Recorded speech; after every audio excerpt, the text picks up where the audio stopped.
Bon bah suite à la vidéo sur la pâte brisée, on va enchaîner sur une tarte aux pommes, alors que j'appelais l'autre tarte aux pommes. Alors pourquoi l'autre tarte aux pommes? Parce que il y a la tarte aux pommes classique qui est en fait souvent pâte brisée. On garnit d'une compote, voilà, si possible faite maison, et on range des pommes très bien taillées en rosace. Alors là, c'est un petit peu différent. Alors, on aurait pu l'appeler tarte aux pommes bretonne ou tarte aux pommes normande, mais j'ai une chance sur deux de me faire engueuler, donc je l'appelle l'autre tarte aux pommes. Alors, là, toutes les épluchures de pommes et les trognons, je les mets dans de l'eau citronnée, parce qu'en fait, on va pouvoir s'en servir pour faire une gelée, qui nous servira une autre fois. Là, on n'en aura pas besoin pour cette recette, mais bon, voilà, au lieu d'acheter des gelées ou des compotes, des confitures industrielles, voilà, avec ces épluchures et ces trognons de pommes, on fait une super gelée. Donc là, j'ai coupé, ah oui, j'ai pas mis en préchauffage, j'ai coupé mes pommes en quartier.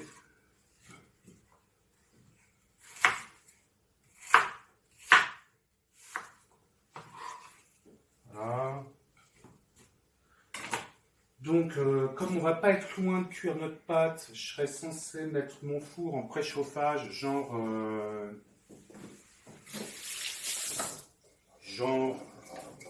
allez, 180 degrés, c'est-à-dire thermostat 6, si vous avez pas, ça vous affiche pas les températures. 5, ouais. En fait, souvent, les fours ménagers sont un petit peu en dessous en température. Moi, je vais mettre sur 200. Mais donc, je ne le mets pas tout de suite parce que ça va nous faire une nuisance au niveau du bruit. Donc, en attendant que ma plaque chauffe, là, je vais préparer mon appareil pour mettre sur la tarte avant de la mettre en cuisson. Alors je dis un appareil, ouais, ça fait un peu bizarre comme formulation. C'est-à-dire que appareil, c'est le terme qu'on emploie en cuisine ou en pâtisserie chaque fois qu'on ne sait pas donner un nom à une préparation précise. On dit un appareil à. Donc là, ça va être un appareil à l'autre tarte aux pommes. Alors en gros, c'est même poids de sucre, de beurre et d'œuf. Donc là, pour une seule tarte, je vais mettre juste 25 grammes de beurre que j'ai fait fondre. Là, c'est du beurre fondu. Voilà. Le sucre d'abord. Voilà. Comme ça, on va ce qu'on appelle blanchir. On rajoute l'œuf. Donc là, il y avait un œuf entier. Ouais, on va aller, soyons fous, on va tout mettre. Logiquement, il aurait fallu en mettre que la moitié. Mais ça ne va pas avoir une si grande incidence sur la recette. Et après, on va pouvoir en profiter pour mettre la petite touche perso qu'on veut. C'est-à-dire que moi, par exemple, j'ai envie de faire un tour dans la Drôme. Donc j'ai mon bocal de lavande. J'en ai concassé une cuillère que je vais mettre dans mon mélange. Et voilà. Et là, on est dans une tarte aux pommes de la Drôme. Après, on aurait très bien pu mettre, y compris dans la cuisson des pommes, un petit peu de cannelle et de safran. Et un petit peu, pareil, dans cet appareil là en finition. Et puis voilà, on est dans une tarte aux pommes du Maroc, quoi. C'est aussi simple que ça. Donc là, voilà, ma poêle est assez chaude. Je mets les pommes, un petit peu de beurre.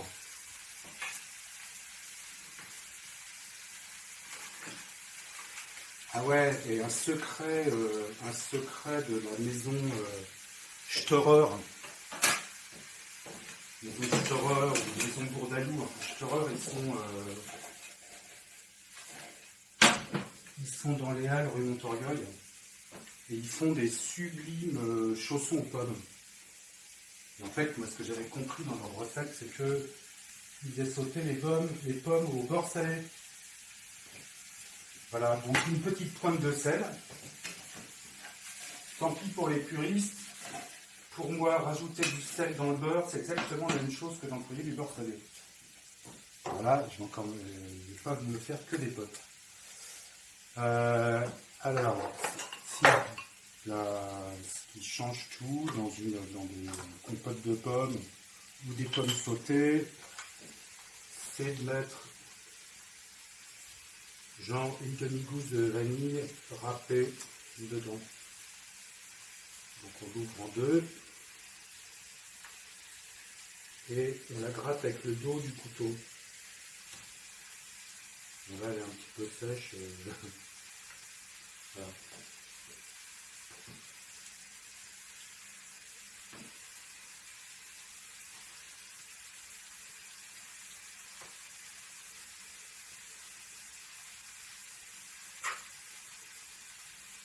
Alors en cuisine, ce qui est important, c'est le bruit.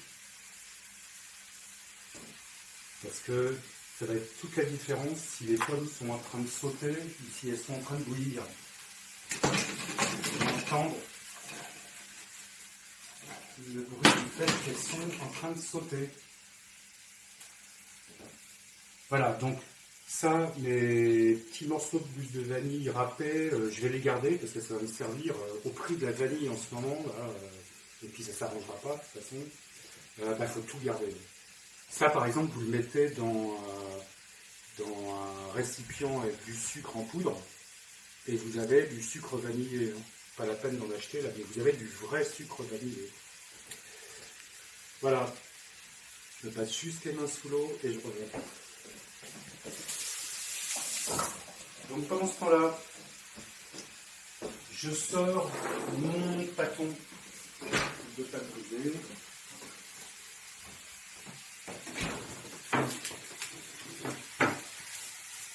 Faire reposer une demi-heure. Voilà. La posture. Donc, comme je vous avais expliqué, il faut impérativement avoir un petit peu de farine à côté de son poste de travail pour pouvoir fleurer la table. Alors fleurer, c'est ça. Hein. C'est essayer de répartir la farine sans en faire des paquets, en mettant pas trop. Voilà. Comme tous les trucs chants, c'est pas trop, mais suffisamment.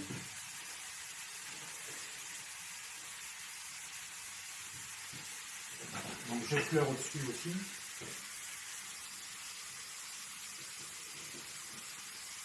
Voilà. Avant de commencer à abaisser la pâte, je vais beurrer mon cercle.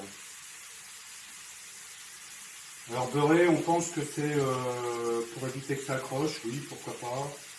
En fait, c'est surtout pour que quand on va mettre la pâte dans le cercle, la pâte se fixe bien sur le cercle. Voilà.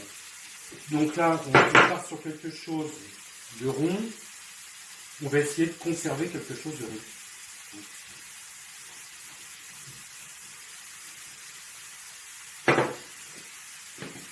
Donc, quand on travaille une pâte, toujours faire circuler comme ça, pour être sûr que la pâte ne soit pas en train d'accrocher au plan de travail, autour, comme diraient les pâtissiers. Pas hésiter de temps en temps à fleurer légèrement en dessus, au-dessous.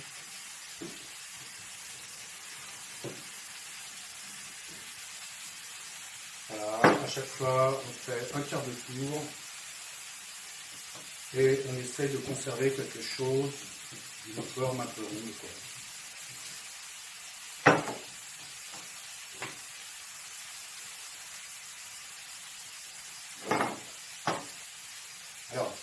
tout dépend, c'est toujours pareil, hein, tout dépend de la température de votre pâte, un, quand elle sort du frigo, de la température de la pièce dans laquelle vous allez travailler, ça d'une saison à l'autre, c'est complètement différent. En plein été, faut vraiment travailler une pâte froide. Faut essayer de travailler sur du marbre ou de la pierre, quoi. Essayer de voir refroidir un meuble en marbre ou en granit avec un peu d'eau et de glaçon avant. Enfin, ça, c'est dans les périodes où il fait très très chaud, quoi. Parce que sinon, vous avez vraiment du mal à travailler votre pâte. Hein. Voilà, donc on vérifie l'épaisseur.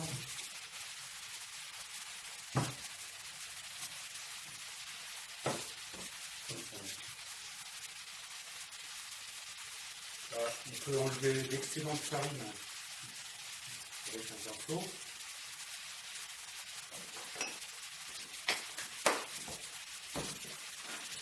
Je vais préparer une pâte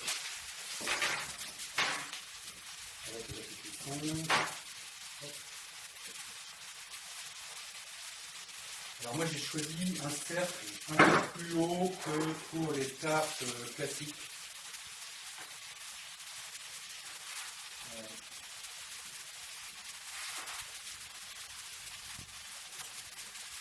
Donc là j'écoute mes pommes là, qui sont en train de chanter dans la poêle.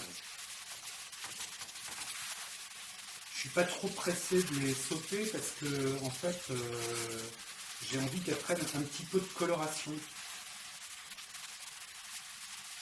Là on peut parler, là pour le coup pour les pommes on peut parler de caramélisation. Hein. Donc hop, je surveille un petit peu les pommes. Là, ce que je cherche, c'est qu'elles aient pris un petit peu de coloration. Alors, selon la variété de pommes, degré de maturation, on va rajouter un tout petit peu de sucre, pas trop.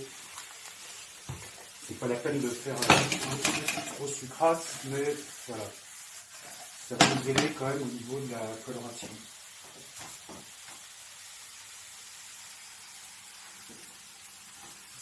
Donc là, l'idée, c'est de faire descendre la pâte bien à la base du cercle.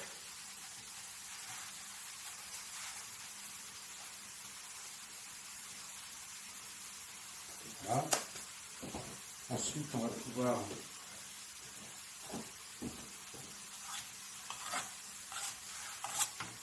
faire la pâte à ras du cercle.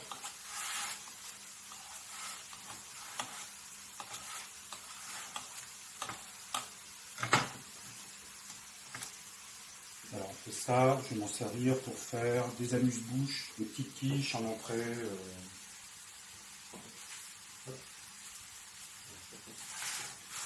Donc là, je veille à faire quelque chose de régulier sur les bords.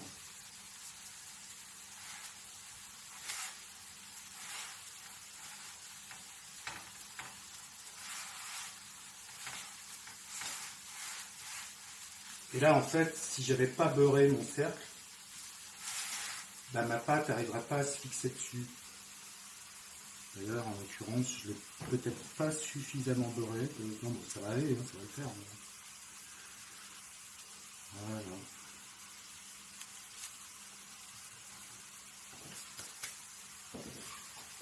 Alors, si on veut être sûr que la pâte ne fasse pas de bulles, qu'elle ne gonfle pas trop,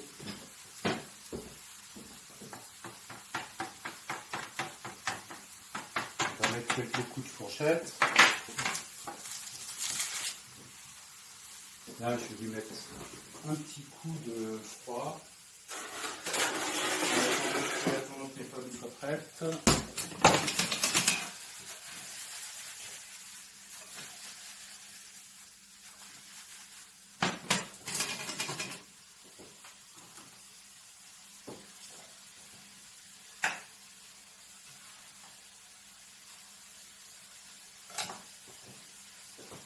Je vais mettre un couvert dessus, là, je suis un petit peu juste en timing. Bon, au niveau du bruit, tout va bien, hein. Elles sont pas en train de bouillir. Bon ben voilà, donc nos pommes là, on a réussi à les cuire sans qu'elles tournent en compote. C'est-à-dire, l'idée c'est qu'elles soient un petit peu caramélisées. C'est-à-dire que dans la recette, on va être un petit peu entre la tarte tatin et autre chose. L'autre tarte aux pommes. Donc ben voilà, on verse dans notre pâte. Alors là, ouais, j'ai pas précisé tout à l'heure, de toute façon, il y a eu pas mal d'erreurs. Par exemple, je me suis trompé dans les proportions de sel. Pour la pâte brisée, je disais, et c'est la vérité, quoi, il faut 20 grammes au kilo, 20 grammes de sel au kilo de farine. Donc là, pour 200 grammes de farine, on était à 4 grammes. Donc là, on tasse nos pommes. Alors là, c'est un petit peu comme vous aimez, hein. Soit les pommes sont très compotées, soit au contraire, vous les avez gardées un petit peu fermes, parce que vous préférez un petit peu de texture, de mâche dans la pomme après. Voilà. Donc là, vous vous rappelez, notre appareil à tarte aux pommes bretonne, normande, et là en l'occurrence dromoise, puisque on a mis un peu de lavande. Après, voilà, vous pouvez mettre un petit peu de calvados ou d'eau de vie de cidre dans vos pommes. Vous pouvez, ouais, comme je vous le rappelais tout à l'heure, faire quelque chose d'un peu plus Maghreb avec cannelle, safran.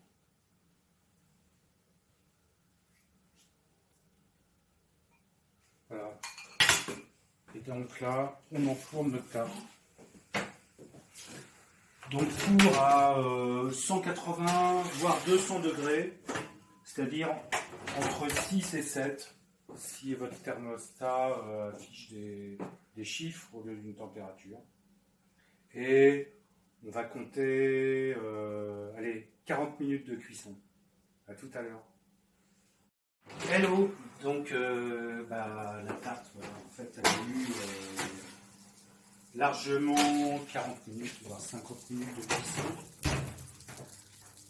Alors, je vais vous raconter la vérité. Les pommes n'étaient pas tout à fait assez cuites. Donc, en fait, elles étaient un petit peu fermes, c'était pas très joli. Donc, en cours de cuisson, au bout de 30 minutes, j'ai tassé les pommes et j'ai remis les mêmes proportions d'appareil que ce que j'avais indiqué auparavant. Voilà. Alors ça va faire quoi? Ça va faire une tarte qui va être un tout petit peu plus sucrée. Mais bon, voilà, c'est pas mal. Alors, je vous raconte pas l'odeur de lavande. C'est carrément sympa.